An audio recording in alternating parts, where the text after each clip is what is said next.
Levee and Masse, The Wars of the French Revolution, 1789-1802. This is a game in the States of Siege system by Victory Point Games, and I haven't played games in this system in quite a while. I used to play a lot of them back in the day. But these days I'm traveling, we're visiting some relatives in LA, and I thought, why not? I'll bring States of Siege game with me, one that I haven't tried yet.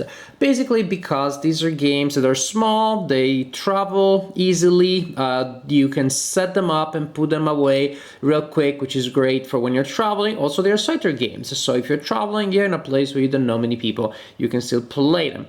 In this game, in this Scyther game, you are playing the role of, well, the French Revolution, a group of forces that are trying to keep the revolution alive.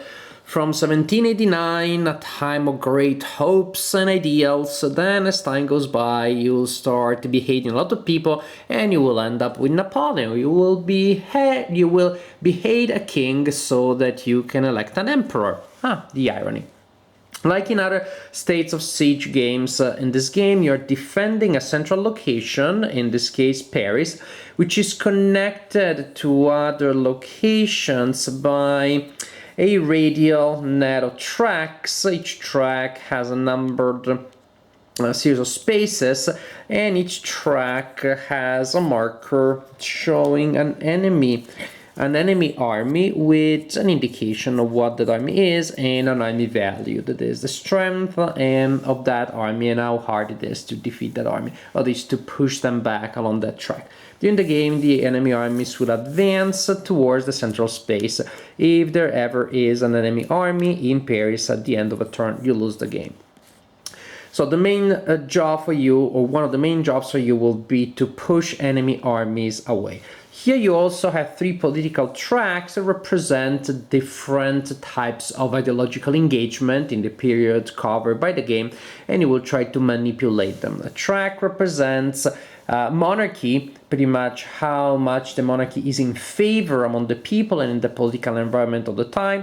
Another one is despotism with the Napoleonic end there, and another one is the republic. Ideally, you want to keep your republic value as high as possible, the monarchy as low as possible, and despotism possibly at bay. The Republic and Monarchy track will directly affect a lot of game effects and game situations during gameplay itself. Despotism has to do with some game functions, but also is very important for final scoring. Now, if you played other games by Victory Point Games in the States of Siege system, you may expect this to be, well, similar to many of those, and those are very hard to beat. That is, it's very hard to simply survive until the end of the game. This one I found to be one of the least difficult in that sense, that this is not that hard to survive, it's not that hard not to lose, but at the end of the game, then you score points, and what is hard here is to score a good number of points. So it is not so much like in other games where just making until the end, not losing, is just a victory in itself. Who cares about how many points I scored? I made it, I played 10 times and I lost every time. I made it to the end, it's already a victory. Here the point is really to make it until the end and to score a good number of points, and that is the real challenge. So, in fact, as I said, you lose if there is an enemy army there. You win if you survive until the end of the event deck. And at that point you score points and you see how well you did. This event deck is divided in 3 sub-decks marked by different colors: red, white, and blue. At the beginning of the game, you shuffle each of these separately, and the blue one will go on top, white in the middle, red at the bottom. In each deck, the first and the last card will be in that specific position. This is always the first of the blue one, of the blue subdeck. This is always the last of the blue subdeck. And you shuffle the other cards in between.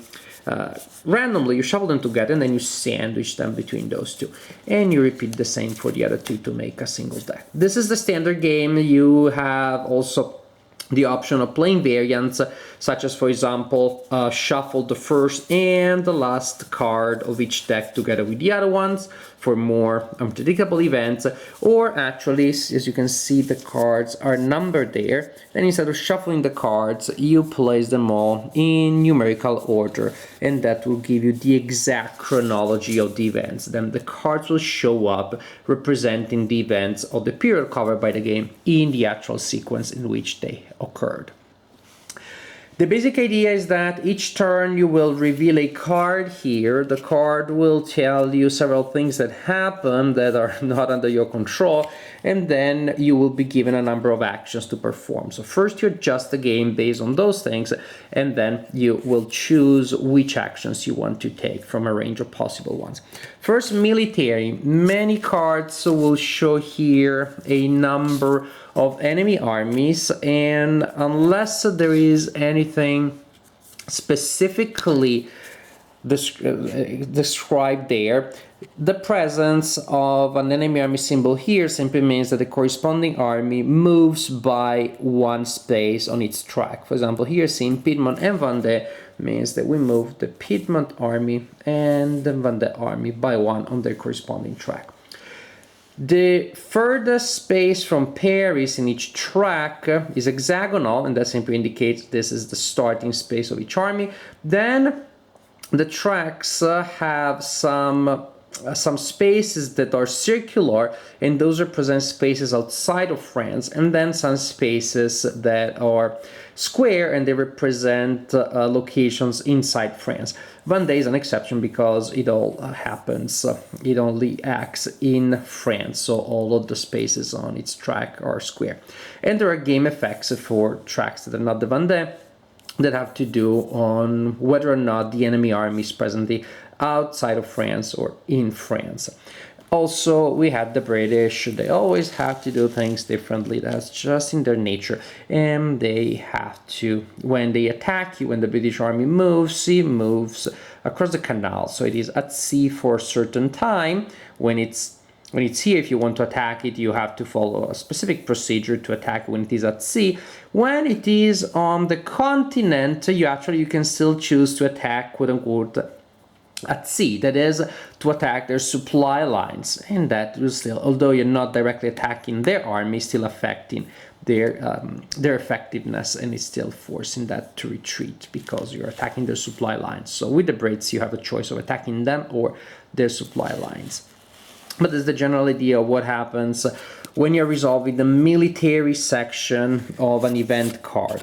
As you can see, some cards may not have a military effect. Some of the cards may tell you to do different things with their enemy armies. For example, the Prussian army may stop advancing. For example, here with this card, you rotate it by 180 degrees just to mark the fact that the Prussian army cannot advance into a square space, that is, it cannot advance into France. It can go all the way here, but until there is an event that releases it, it just stays outside of France.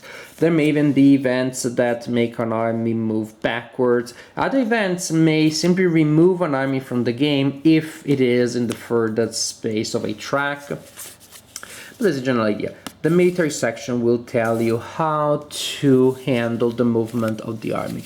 Then you have the political section, which you resolve after that. That will simply tell you how to adjust the corresponding tracks. For example, here Republic goes up by 1 and Monarchy goes down by 1. As simple as that. You adjust that accordingly. Also, you can see the military and or political may have die roll modifiers. That means that you take the corresponding tokens here as a reminder that if you attempt military or political actions that turn, the die roll will have the corresponding modifier. For example, I'm resolving this card and then I take the -1 modifier and I place it here in the political modifier space on the board as a reminder. Or I don't, I simply look at the card and that card acts as a reminder that if I attempt an action that turn, I will have a modifier accordingly. So I upgrade, or say I update the military situation, I update the political situation.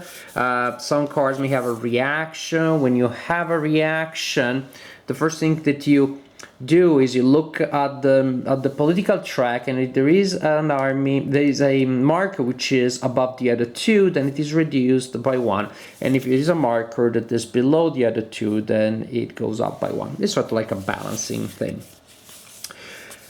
Finally, we get to resolve your actions. You will have a number of actions. I said, actually, there's one more thing that may happen. There may be disorder in pairs. When you see that indication, you place the disorder marker in Paris. If the disorder marker is there at the end of your round, the Republic will go down by 1, because if Paris is weak, the entire revolution is weak. So finally, it's time for you to take your actions. The general idea is that you decide the action you want to take, you roll a die, you apply possible modifiers, and if the result is higher than the target number for the action you're attempting, is higher than the difficulty of the action you're attempting, the action is successful, otherwise you fail. For example, if you spend an action to try to remove the disorder marker, you roll a die, you apply modifiers, and you're trying to roll more than 2. If you're attacking an enemy army, you roll a die, you apply modifiers, and you're trying to score more than the strength of the army. In this case, I'm trying to score 4 or more. If I'm attacking the British, I'm attacking their army, then I roll a die, I spend an action to roll a die, apply modifiers, and I'm trying to roll more than 3. If I'm attacking them at sea, which I have to do if I'm attacking them there, which I may choose to do if I'm attacking them on land, then I am trying to roll a modified 4 or more. Modifiers or non-modifiers, when you're attempting an action, if you roll a 1, it is always a failure. If you roll a 6, it is always a success. You may also spend actions to try to modify the political situations. Then you choose one of the tracks. You roll a die. Guess what? You apply modifiers, and if you roll equal to or lower than the number then the marker is at, that's a failure. You fail to influence that political aspect. If you roll higher than the space, the number of the space the marker is in, then you succeed at influencing that political aspect. For example, I'm trying to improve the status of the Republic, then I spend an action to roll on this track. I'm trying to roll more than 2 after all modifiers are applied. If I'm successful when I'm attempting to influence the Republic goes up. If I'm successful to influence monarchy or despotism, then the marker goes down. And you're thinking, but this is a 0, isn't it automatic that I will always roll more than 0? Modifiers must be taken into account, and again, if you roll a 1, it's always a failure anyways, even if you are down to 1 or to 0 even. And these are really the main actions that you can take. You can spend your actions to attack enemy army. When you're successful to attack an enemy army, the army moves back up on space, otherwise nothing happens. And that's also another key thing. If you fail at trying to do something, then nothing happens. You simply wasted an action.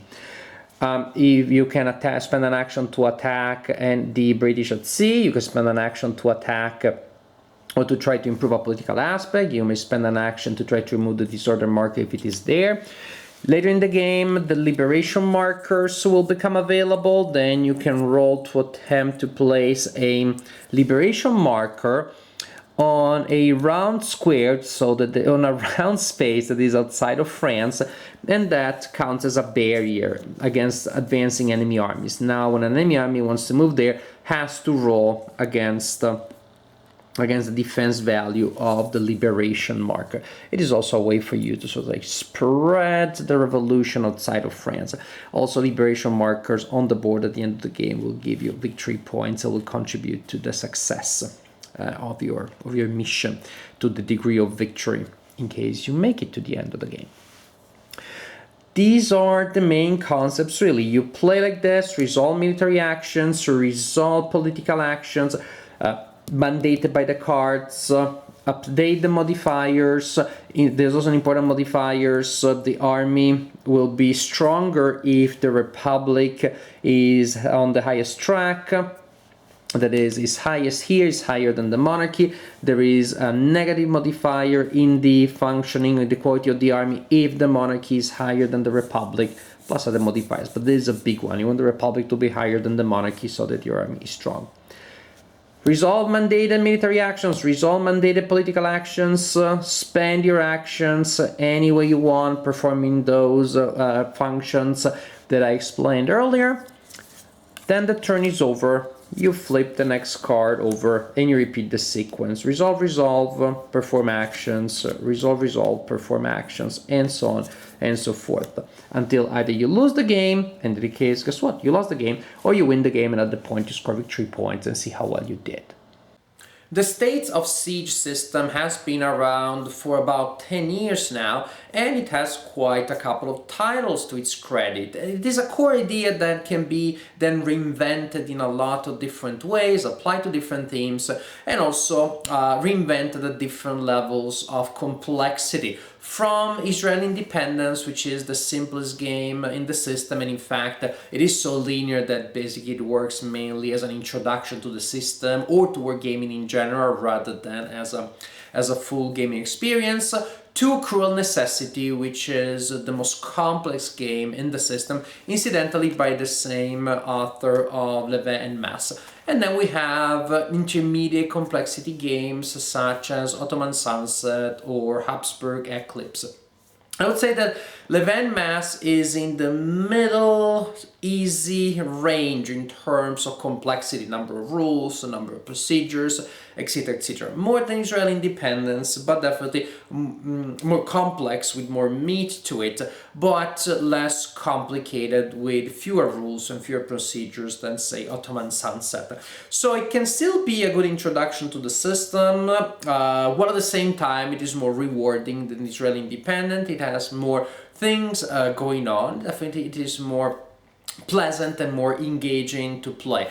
So for that reason it hits a really interesting spot as a game that, for example, can be used in the classroom, can be used in a pedagogical setting, because I use games a lot when I'm teaching in my classes about history or theory of military culture at Indiana University. I use games a lot, so I need games that can be appealing and can be playable by students that not necessarily play games regularly. They may have never played anything more complicated than Apples to Apples or other party games, so it needs to be something I can teach easily, but at the same time I want something that is appealing, that is fun to play, because that is precisely the point. I want an activity that is engaging, and as they're having fun playing it, they're also learning about history. So if the game then is bland, there is not much of a point.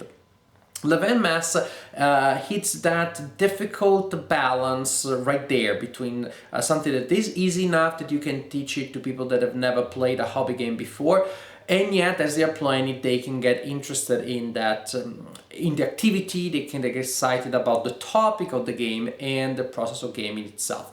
Disclaimer, I haven't played in a classroom yet, but this is precisely the type of game that I feel comfortable bringing to a classroom. It's precisely the type of game that I've used in classes before and that has worked in that setting. I played it by myself as a solitary game, and I've had fun playing it. I was a little disappointed in a certain sense the first time that I played it, and I won. Which can be disappointing. When I play a solitary game, I want the game to be challenging, and especially since I have played Cruel Necessity, which is a grueling experience because it's very complex in terms of rules and it's very hard to master. Making it alive until the end of the game was a little disappointing. Then, however, I tallied my final score and I was in a negative point. So I was like, okay, now here there is something going on. It's different from what I expected. It's not a matter of life and death, making it or not making it. It really is a matter of like knowing that it's not that hard to make it to the end. Then the challenge is to plan ahead and to try to score a lot of points. For example, something very important is to have liberation markers at the end, on the board at the end of the game, which is not that easy. It's to be able to push enemy armies as much as possible. The first time I played with the mentality, I need to survive. So I would always attack the army that is the closest to Paris, which is important. Then when I realized it's about scoring points, it's about possibly pushing some armies so far, then when some events are triggered, they will be removed, so then I can spend resources doing other things.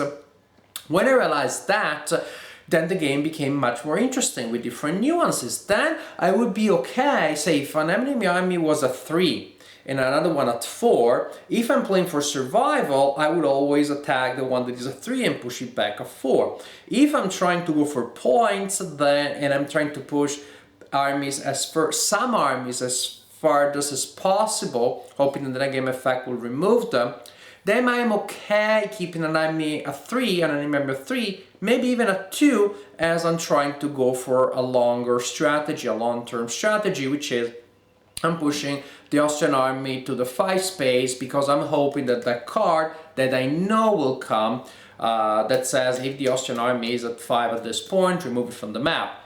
Yes, so I'm going for that goal and I'm accepting a certain degree of risk. So I would say this is a game that is much more interesting the second time that you play the game, when you know the deck, when you know that for certain events it can be exploited. And yet, having that foreknowledge somehow didn't feel gamey, just felt it was part of the strategy. In fact, going for that quote-unquote gamey strategy made the game much more interesting because it encouraged me to take certain risks that may pay off in terms of a bigger reward, as opposed to just going for the next emergency and survive until the end.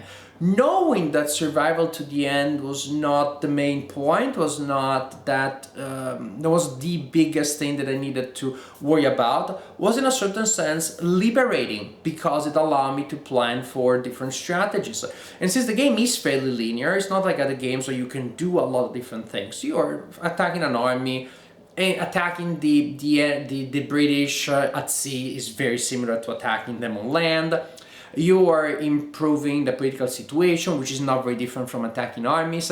So actually, since the tasks that you have, that you can perform are very similar to one another, I like the fact that there is variety in the strategies and the fact that you can prioritize. And in this case, again, in this sense, the game felt different from other games in the systems, which are about just doing the thing that lets you survive. He is actually creating different priorities and therefore sort of like, you know, choosing to neglect certain things. Of course, as you do so, as I'm going for remove despotism because, or lower despotism a lot because that may score me a lot of points, but doesn't give me any practical advantages for the time being. If I do that too much, then all of a sudden, oh, wait a second, the Prussians are in Paris. Who would have thunk? I didn't realize that. So the fact that, yes, the tasks are very linear, and if you're going for points, you need to prioritize. It means that you're also accepting certain risks. There is almost a certain push your luck component. Come on, the Austrians won't activate next time, so I think I can work on increasing that political threat that will give me points. Of course, I was wrong. The enemies that I hoped did not activate did activate 4 times in a row. And maybe I lost, maybe I didn't, but now in any case, I have this other problem, that's a pressing problem to deal with. So the pace, the flow of the game felt different from that of other victory point games. And after a first moment of like uncertainty, I ended up liking it very much, precisely because gameplay had a different flavor. You don't play for survival, you play for points, and when you look at the game this way, it is a game that can be pretty fun and pretty enjoyable. Of course, it also has all of the circle advantages that we see from other States of Siege games that can teach us about a certain topic in a specific way. As I said, this is a game that can be used as a pedagogical tool. I think it can be very effective in that setting. And as a game, as a solitaire game that just you play by yourself as a committed hobby player, is one that can be really fun and really engaging as long as you get in that frame of mind that differently from other games in the system, you're going for points, not necessarily for survival. Well, you need survival to score those points, but you keep the objective of points in mind, and then the game will provide you with a lot of interesting choices and dilemmas and interesting puzzles to solve as the game progresses. Levee and Masse, very different from other games in the system. For this reason, that may be disappointing for some, but for that very reason, this is a game that I enjoyed very much.